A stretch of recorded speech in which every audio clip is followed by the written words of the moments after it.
Now we're going to start a fire, and we can use several methods to do that. First of all, we could use matches. We could use a butane lighter. We can use a fire piston. We can use flint and steel, or we can use a magnesium rod and carbon steel, also known as fire steel. That's what I'm going to be using today, and this is a handy little tool. In fact, it's the most reliable tool for starting a fire. You can use any of the above that will work. Some of them take a little maintenance, some of them you have to make sure you keep dry. A magnesium rod works wet or dry, and there's no maintenance at all to it. Tinder, let's talk about tinder. Some people you can use a commercial fire starter that you can purchase anywhere, Amazon, Walmart, whatever. They're just little bricks, little blocks of wood infused with a material that's ignitable. You could use birch bark, it's an excellent fire starter. You can use something called a char cloth, and that's another, ignites quickly. You could use dry grass and leaves. You can use cotton balls, which are my favorite. You can use dryer lint, or you can use wood shavings like we've got here. Sometimes the problem with wood shavings, if you don't get them tiny enough and small enough, they don't ignite as easily as something like your dryer lint or your cotton balls or dry grass, or even char cloth. So let's start our fire. Okay, what we're going to do is we're going to build a chimney, and we'll have a little airspace at the bottom of our chimney where we can ignite it. But that chimney is going to allow things to the heat to go to the top, the flames are going to go up, and they're going to burn all the little small stuff, the tinder and the kindling on there. And once we get that fire started, then we can be adding bigger pieces, what we call fuel. So let's get started. All right, to build our chimney, we're going to take two bigger pieces. We're going to start, lay them parallel with each other.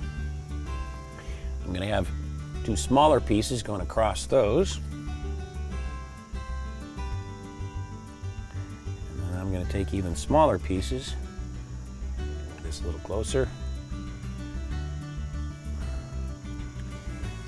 And I'm going to go across those.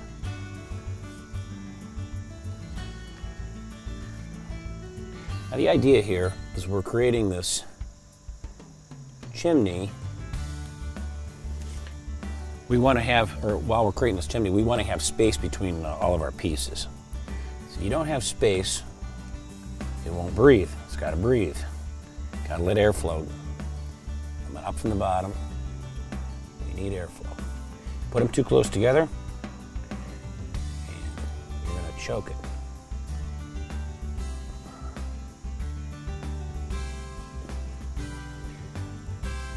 Like Lincoln logs when we were a kid. Now what we're creating here, when we're done with this, we're going to have a tinder box. We call it tinder box. And a tinder box only needs to be about as big. If you take your middle finger, put your thumb about, that's the size, like a silver dollar, about the size of a silver dollar.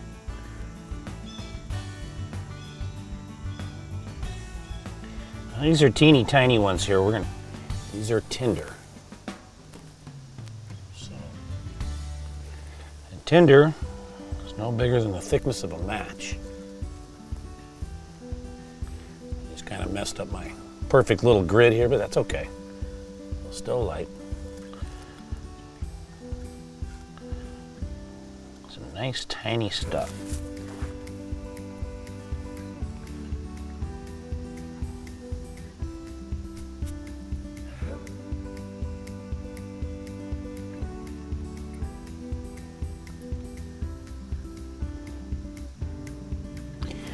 All right, now I'm going to put a couple of small wood shavings on the top here.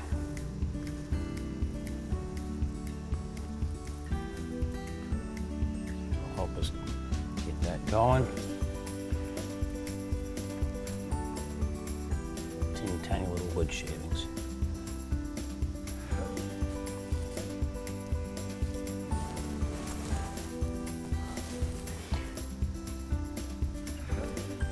Okay, I'm going to use my favorite. I'm going to use 3 cotton balls here. I'm going to put them right underneath this, what I would call my tinder box. Shove them right in the center. So they go straight up. Now I'm going to use this magnesium rod, but I'm going to show you something. You can do this two different ways. You can strike it like that, where you're moving your right hand. What's the problem with that is if you hit that little stack that I've got here, you're going to destroy it. So what I like to do is I like to use the rod and pull the rod backwards, using my hand here being stable with my right hand. I'll pull it backwards. I'll still shoot sparks. So here we go.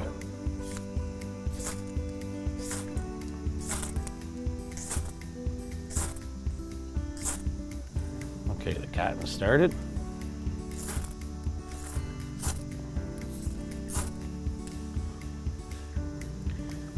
Okay, there we go. And we're just going to keep adding shavings to this.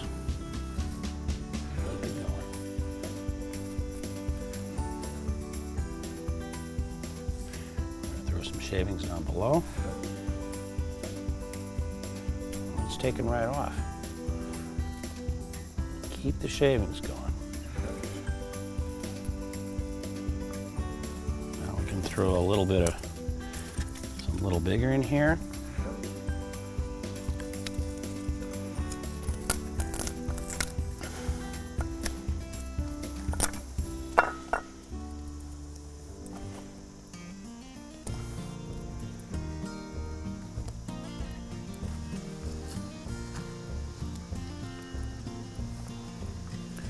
So we've got some bigger pieces going on there now, and eventually, you know, you're going to be adding stuff this size right here.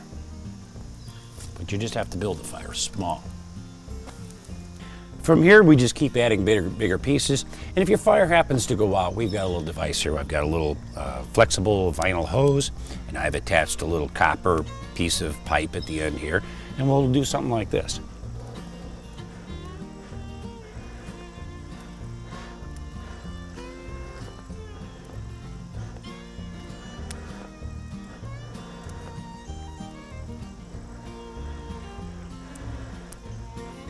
Okay, now we're well on our way here to a good fire, and basically you just keep laying sticks this size, and when that gets going, you can start just putting bigger pieces in, and just keep in mind, everything is crossways.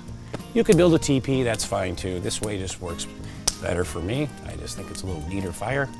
Nothing's falling like this, which you'd have for a teepee, or if you'd have that if you built a teepee. So I like the chimney style. So pretty soon we're going to be ready to put some food on that fire.